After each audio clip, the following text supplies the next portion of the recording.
Olá, mais uma vez eu estou aqui para falar com vocês a respeito de mediunidade.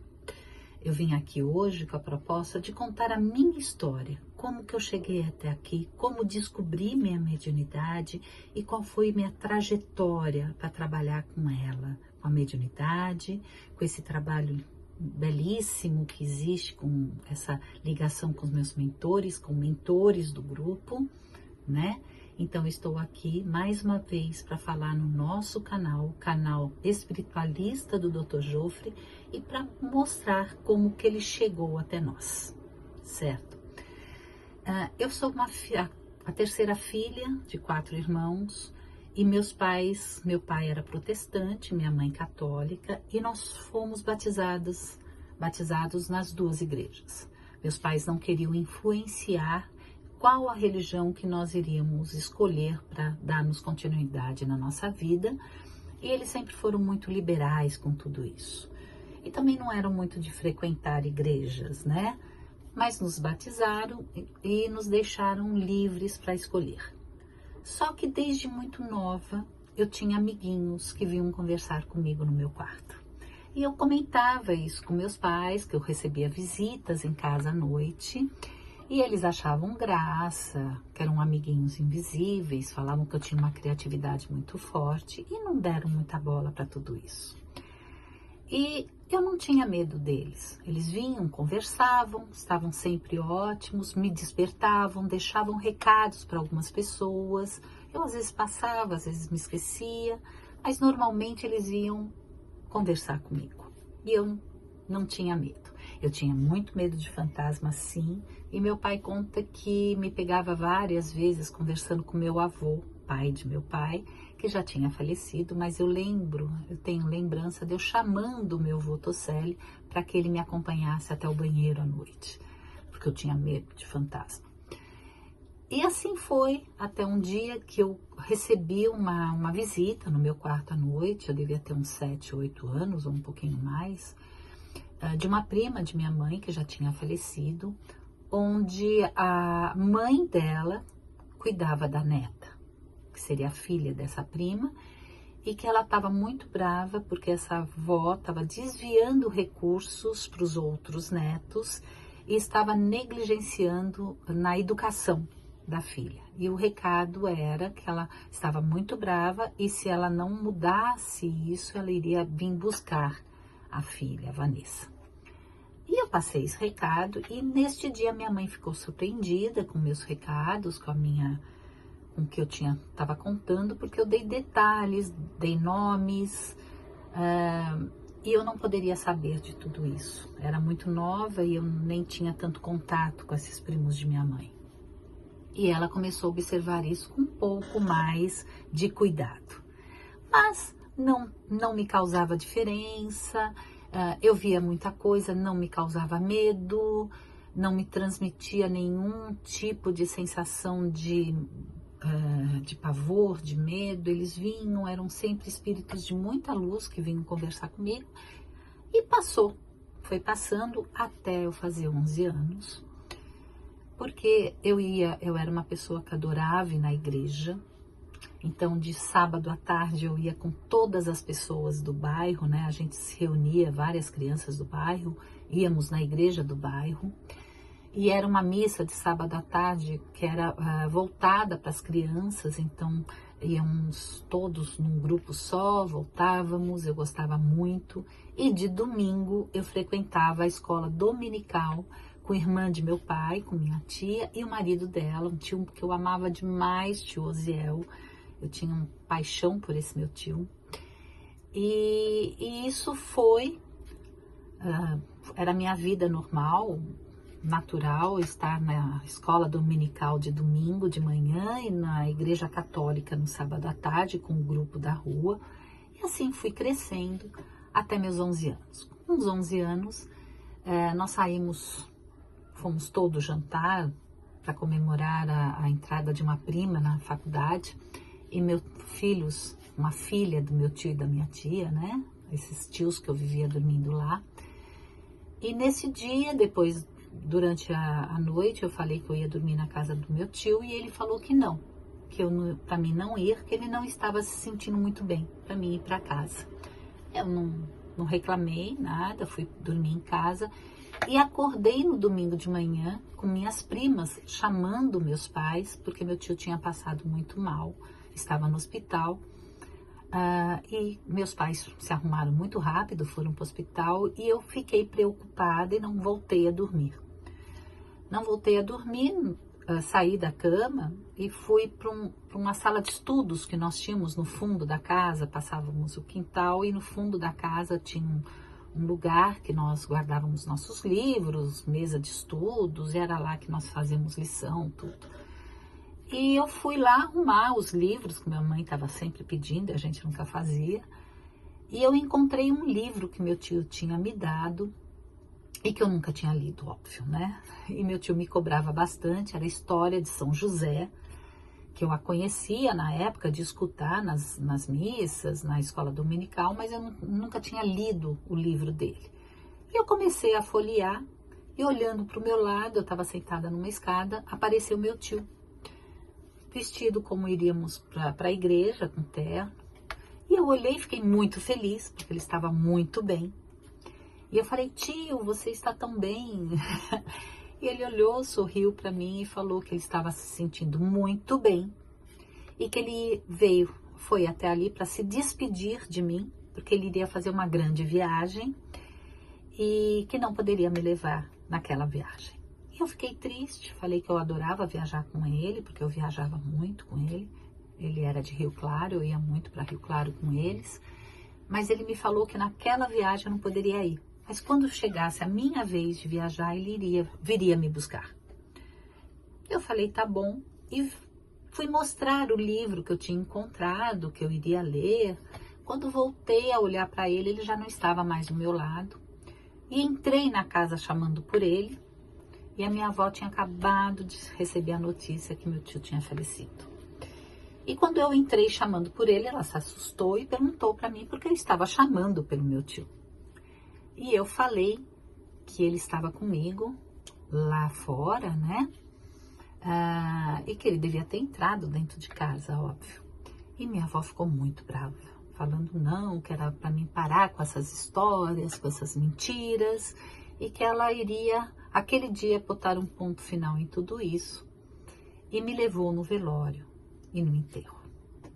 E eu fiquei muito chocada com tudo aquilo. Eu tinha 11 anos, porque na minha cabeça, todas as pessoas que me visitavam à noite saíam de dentro da terra e vinham até mim. E que aquele lugar que meu tio prometeu me levar seria para debaixo da terra. E eu não queria ir. E eu entrei em parafuso, em pânico, eu chorava muito, eu não queria dormir, porque era a noite que eu via, né, que eu conversava com esses espíritos. E eu percebi então o porquê que todos estavam com camisolas, que na minha cabeça todos estavam dormindo. E eu entrei num pânico muito grande. Eu lembro desse período, um período de muito pânico na minha vida. Eu chorava o tempo todo, eu não queria dormir.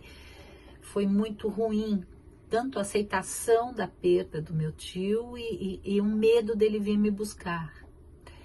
E uma amiga da minha mãe, né, na época já frequentava a religião espírita de Allan Kardec e propôs à minha mãe de me levar até lá, numa casa espírita, existe até hoje, né, a Seara Bendita, hoje é um lugar enorme, com já um prédio muito grande, uma referência em casa espírita aqui de São Paulo, na rua Demóstenes. Só que na época era uma casinha pequena, eu era muito nova, já faz algum tempo isso, né? E ela me levou e foi maravilhoso. Fui recebida com muito carinho, onde me explicaram sobre espiritualidade, sobre mediunidade, que é o que eu tinha. E a partir daí eu comecei a fazer um trabalho que eu queria que parasse essa visão. Eu sou médium de visão, de incorporação, eu escuto, eu tenho uma sensibilidade mediúnica muito grande. Então eles fizeram todo um trabalho para que isso fosse cortado. E a partir daí eu parei de ver muita coisa. né? E eu passei também a negar a espiritualidade. Aí eu cresci negando tudo isso, parei de frequentar as igrejas. Eu ia de vez em quando, como qualquer católico normal, eu não era frequentadora assídua, nada disso. Aí cresci, namorei, casei, tive meus filhos, né? Sempre aquela coisa normal de ir na igreja de vez em quando, mais para casamentos, batizados e algumas coisas assim, né? Mas não me fazia falta, eu estava me suprindo, né, com os filhos, com a vida que vai levando, até eu me separar do meu primeiro marido. Quando eu me separei do pai dos meus filhos, eu senti uma necessidade muito grande de um respaldo, de um entendimento, né? E foi quando eu voltei a frequentar uma casa espírita. Nessa casa espírita, que eu voltei a frequentar, uma noite comecei a frequentar, recebi, era médium de incorporação, fazia parte da mesa branca, e uma noite nós fomos avisados por um dos dirigentes que nós iríamos receber uma corrente espírita médica. Foi quando eu recebi pela primeira vez o Dr. Joffre, e ele se apresentou a mim como um médico. Ele foi cardiologista em outra vida, e que nós teríamos uma história muito longa nessa vida. Eu não entendi direito, né? Ele já chegou com uma doçura muito grande. E uma das pessoas que ele atendeu foi o filho do dirigente da casa, e ele chegou a falar para o filho sair de lá, da reunião espírita, e ir direto para um hospital, porque ele via muitas pedras dentro desse rapaz e poderia se tornar uma coisa grave. E o rapaz não tinha se queixado de dor, de nada. Ele ficou assustado com a mensagem de Dr. Joffre, e quando eu retornei ao corpo carnal, eu fui advertida pelo dirigente que eu deveria ter recebido um espírito brincalhão, que tinha assustado o filho dele, que eu tinha de conhecer a diferença de um espírito de luz e de um espírito brincalhão, que eu que dava passagem. E eu levei uma leve bronca, né? E eu fiquei muito magoada com o jeito que foi dito, do jeito que foi feito. Fui para casa e passei 2, 3 semanas sem aparecer lá no centro. Aí quando eu retornei, acho que fiquei 2 semanas sem ir, na terceira semana eu fui, o dirigente me chamou para conversar comigo e veio pedir desculpa. O filho dele, no dia seguinte, durante o dia, ele foi internado no hospital com uma peritonite, suporou essa peritonite e ele quase veio a falecer. Ele teve uma infecção generalizada, ficou na UTI por vários dias, e eles não levaram a sério o recado que eles receberam.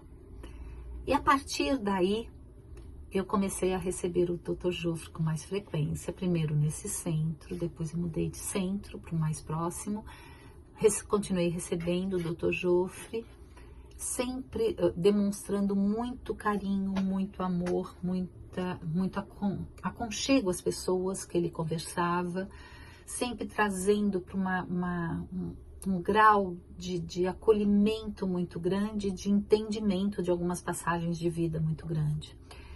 E desde então, já vão aí 30 anos recebendo.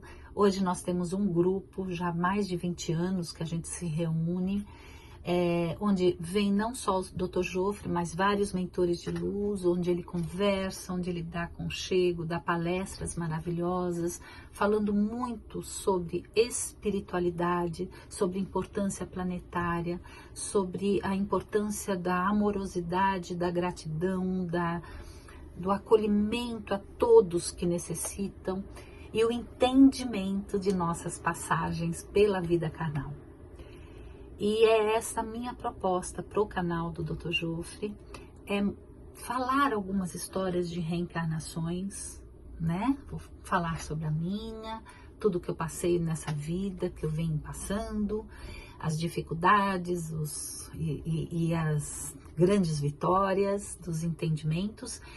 E a minha proposta é falar sobre reencarnações.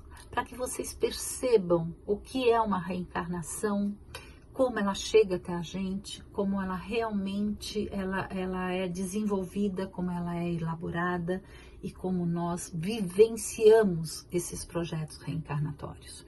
E eu vou contar algumas histórias aqui no canal e gostaria muito que vocês conversassem conosco. Se gostariam de conhecer o grupo, se gostariam de conhecer a sua própria história reencarnatória e o porquê você está passando ou já passou determinadas coisas na vida carnal. Então, é essa a minha proposta. Eu deixo aqui a minha história, meu comecinho de história com o Dr. Jofre, e gostaria que você participasse do nosso canal, deixando seu like, se inscrevendo e também nos dizendo o que você gostaria que esse mentor falasse até vocês. Muito obrigada por ter vindo até aqui, muito obrigada por ter me ouvido. Espero que você tenha gostado do meu relato até aqui. Uma boa noite para vocês.